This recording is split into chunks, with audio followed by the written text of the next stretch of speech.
WHOW. Top of the morning. Thanks for being with us. I'm your host today, Seth Lawrence. The WHOW Morning Show streams to Facebook and YouTube. It's brought to you by Peterson Insurance, your Pekin Insurance agent in Clinton. My guest in this segment of the morning show, Caitlin Mellendorf, nutrition educator for the U of I Extension in DeWitt, Macon, and Piatt counties. Good morning, Caitlin. How are you today? Good morning. Happy Monday. Happy Monday indeed. You know, my last guest was a superintendent of a local school district, and I made the comment to her. I said, I can't believe we're already talking about Thanksgiving break next week, right? You know, like it feels like Thanksgiving just completely. I still am not over like how cold it was going out trick or treating with my kids on Halloween 2 weeks ago, and now I got to think about Thanksgiving next week. Where did the time go? You know, it does feel like it flies this time of year. We hit Halloween and then it's just a downhill, I don't know, we're on a snowball roll. I don't even know what the phrase is on Monday morning, but yeah, it just goes by so fast.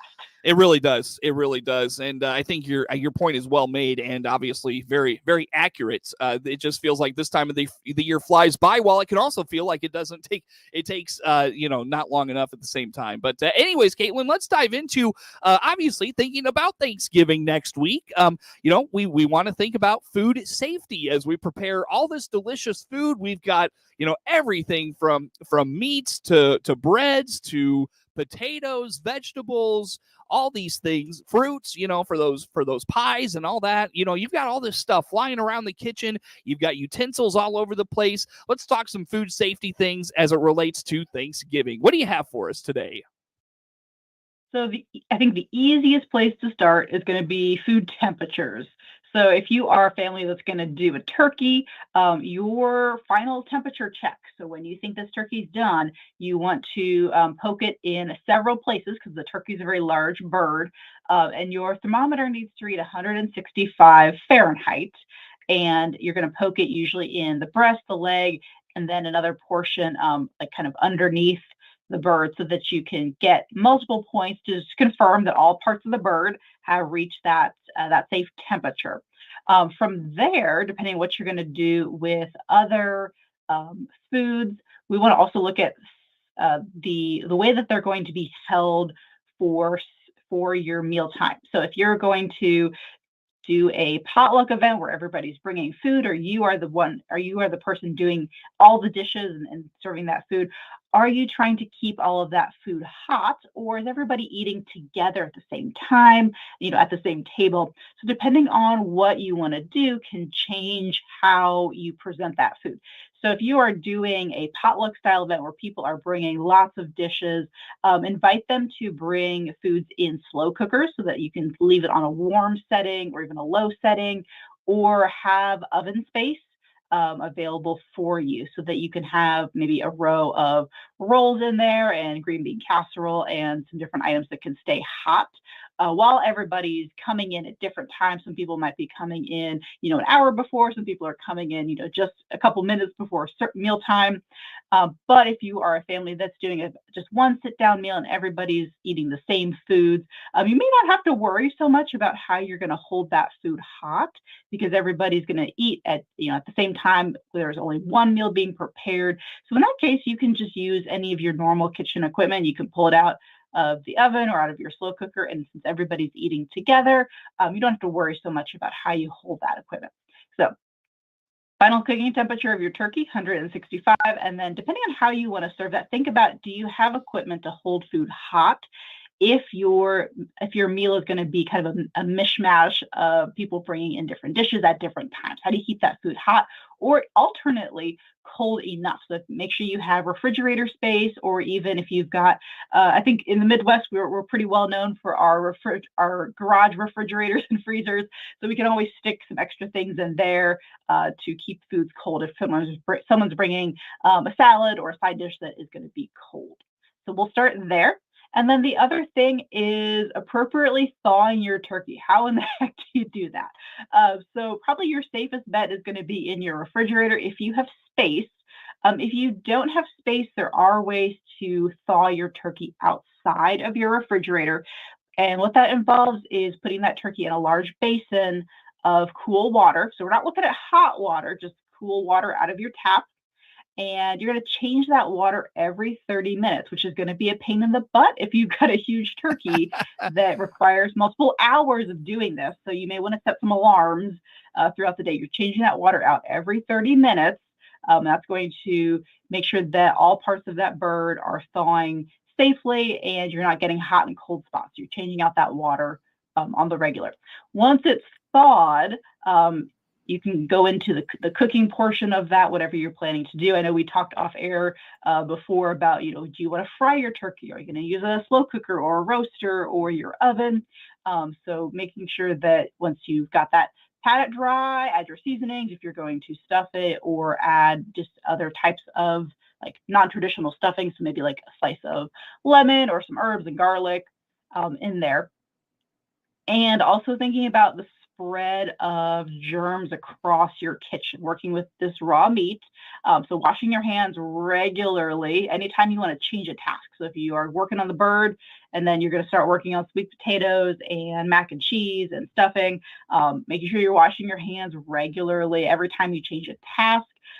Double check if there's any turkey drippings that are trying to splash their way onto your different countertops or handles, that you are, again, washing those surfaces down if the juices do splash everywhere, and then using separate cutting boards and knives and things that we've talked about before on the show. So I'm going to take a breath and see what kinds of questions you've got for me. Yeah, no question. When it comes to obviously the air frying piece, Caitlin, I mentioned that that's something we're considering doing with our family here this Thanksgiving. I've only done this once before. I venture a guess there are people out there that are absolute pros at this. They have it down to a science. They can do this with their eyes closed, in their sleep, whatever cliche you want to put out there.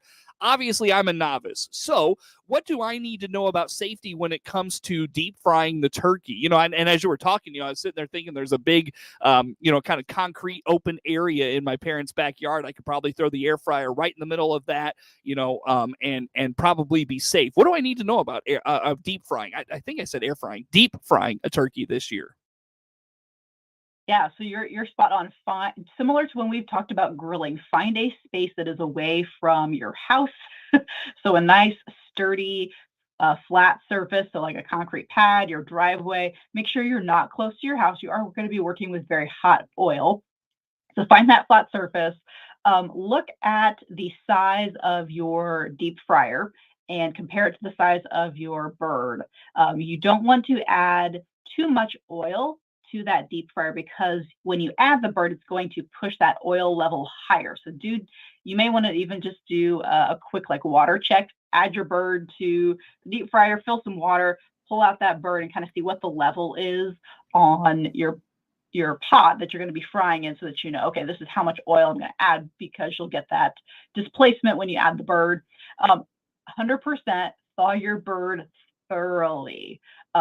Water, especially any part of the bird that's still frozen, and oil. Well, we know that water and oil don't like to mix.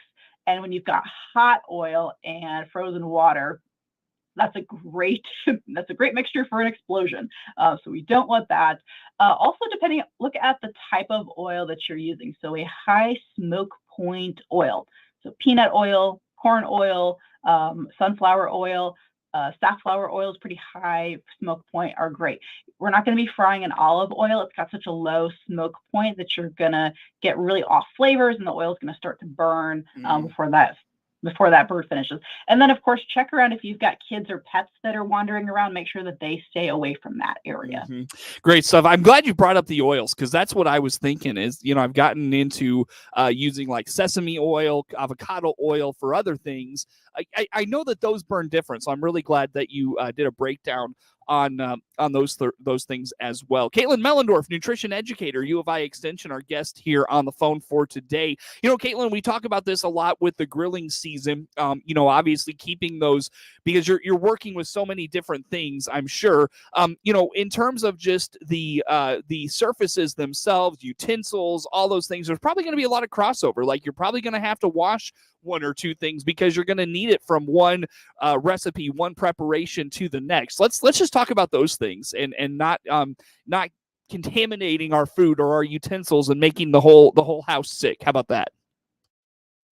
Oh, the first thing I thought of was my vegetable peeler. I'm glad I've got two of them because sometimes I peel something for a recipe and then we've got a little container on our countertop that holds all the dirty silverware and knives and things. And I will put it in there, not thinking, oh, I have another thing I have to peel. So I'm glad I've got two just in case. So yes, when you're working with knives, cutting boards, peelers, mashers, anything that you're going to be cooking with, do be aware of where you're putting it on the countertop. So if you are putting it in a space that's maybe touched the raw turkey, make sure you're cleaning up that space really good. Soap and water. If you want to add a disinfectant to that, you certainly can. A diluted bleach and water solution is a great sanitizer for that use. But you're going to have to pay attention to your surfaces. And this is just when you're cooking, being aware of that, especially if you've got multiple tools that you need to use multiple times. You may also just want to have a sink of hot soapy water that's nearby. So if you know that you need to use this tool for this recipe, but you need to use that same tool for this recipe, like you're using a chopper or a hand mixer or a blender, have that hot soapy water available so you can easily wash those things and then use them for recipe number 2 or even recipe number 3 as you go through. Very good stuff. Very good stuff, Caitlin. I look at the clock. Let's wrap up with what did I miss? What do we need to know about, again, food preparation, all those things, Caitlin? What did we not get to that you want us to know here this morning?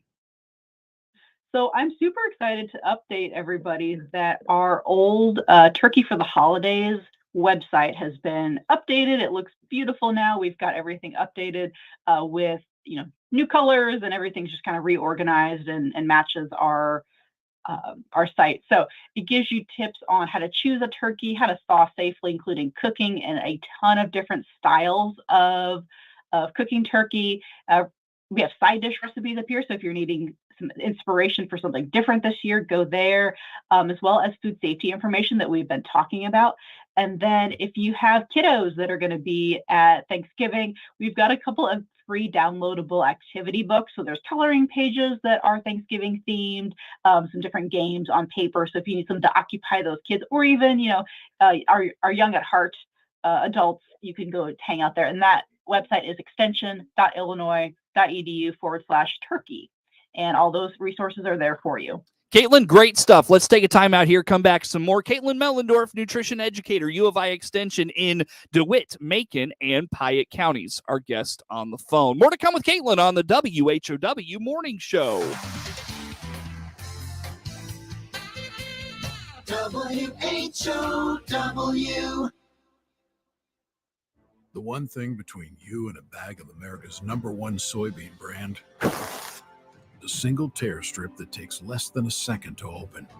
That's how close you are to the best agronomic performance a soybean seed has ever achieved, whose #1 status makes you rethink everything you thought you knew about yield potential.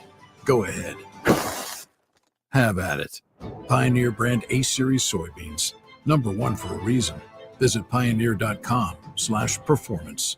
This Miller Media Group radio station and our online daily newspaper, DeWittDailyNews.com, have got winter weather covered. With our exclusive event delay software, closings and cancellations are posted instantly when received, 24/7, and also air every 10 minutes during applicable times. And find out the latest road conditions at the road conditions icon on DeWittDailyNews.com. Whether online or on air, we've got you covered. Hey, this is Todd Gleason from Illinois Extension here with a time change for our daily market report on WHOW. You can now catch our daily review of the commodity markets at 5:06 on all of WHOW's many platforms. You'll still hear all of our commodity analysts and weather professionals each afternoon, but at a brand new time. And you'll still hear the weekly wrap-up of the commodity markets right here on WHOW when Commodity Week airs Saturdays at 8:30 a.m. Remember the time change for the daily closing market report on WHOW at our new time, 5:06 p.m. weekdays. Your own home without the maintenance. If you're 55 or better, a beautiful Liberty Village villa could be yours. This is Erin, and I invite you to come take a tour of our move-in ready villa. Click the Liberty Village icon at DeWittDailyNews.com. Simply the finest. DeWittDailyNews.com is the area's leading local news source 24 hours a day, 7 days a week. Get the latest local news, obituaries, police blotter, weather forecast, and more with no paywall. Head to DeWittDailyNews.com to get the local information you need to know. Your friend in Central Illinois, WHOW. Once again, a good morning. Thanks for being with us. I'm your host today, Seth Lawrence. The WHOW Morning Show streams to Facebook and YouTube, brought to you by Peterson Insurance, your Pekin Insurance agent in Clinton. My guest again in this segment of the show, Caitlin Mellendorf, nutrition educator with the U of I extension in DeWitt, Macon, and Piatt counties. Caitlin, let's talk class season. I'm sure this is a busy time for classes because you've got the gardeners all inside, you've got the farmers all inside, everybody's inside because it's cold. But anyways, what do we have going on? What kind of classes do you have coming up?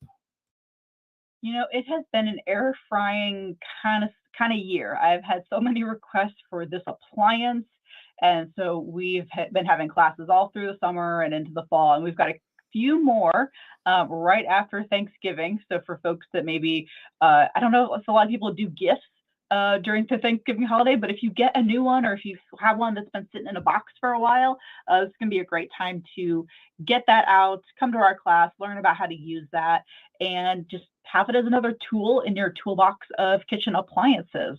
So we've got a class on November the 28th, which is a Tuesday, and that's going to be in the evening starting at 6. And then the next day, the 29th, also in the evening, starting at 6. So on the 28th, we will be at the Waynesville Library in DeWitt County. And on November 29th, we will be at the South Macon Library in Macon, which is in Macon, the town, in Macon County. Easy enough. Now, Caitlin, when it comes to classes and those sorts of things, obviously, anything else on the calendar to highlight? How about that?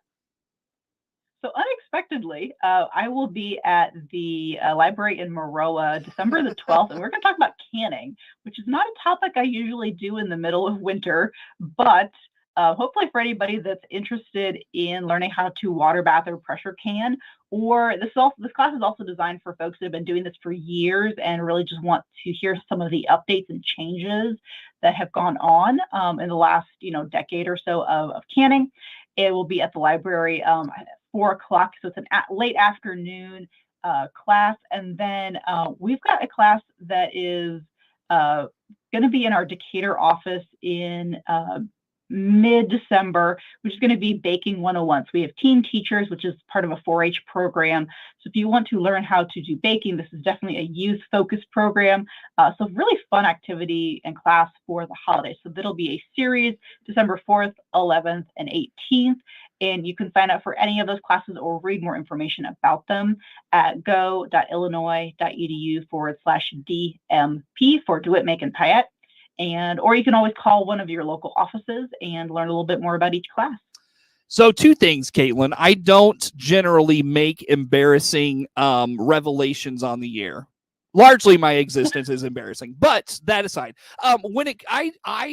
so I picked a bunch of tomatoes. I mean, I probably had almost 50 tomatoes that I picked from our garden before that first hard freeze came, right?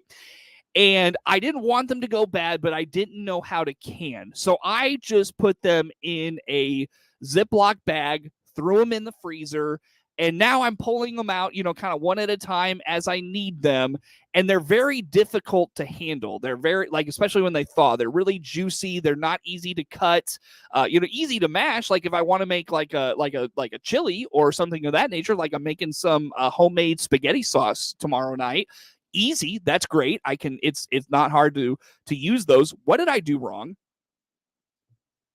Nothing. That is just the nature of freezing. Tomatoes are so high water that when you freeze them, the water in the cells expands. Just like if you have water turning into an ice cube, it is a little bit bigger in volume. Takes up a little bit more space, that ice cube. So when you freeze that tomato, it's starting to expand the water in the cell walls of that tomato, which starts to form little ice crystals and starts to poke holes in all the cell walls.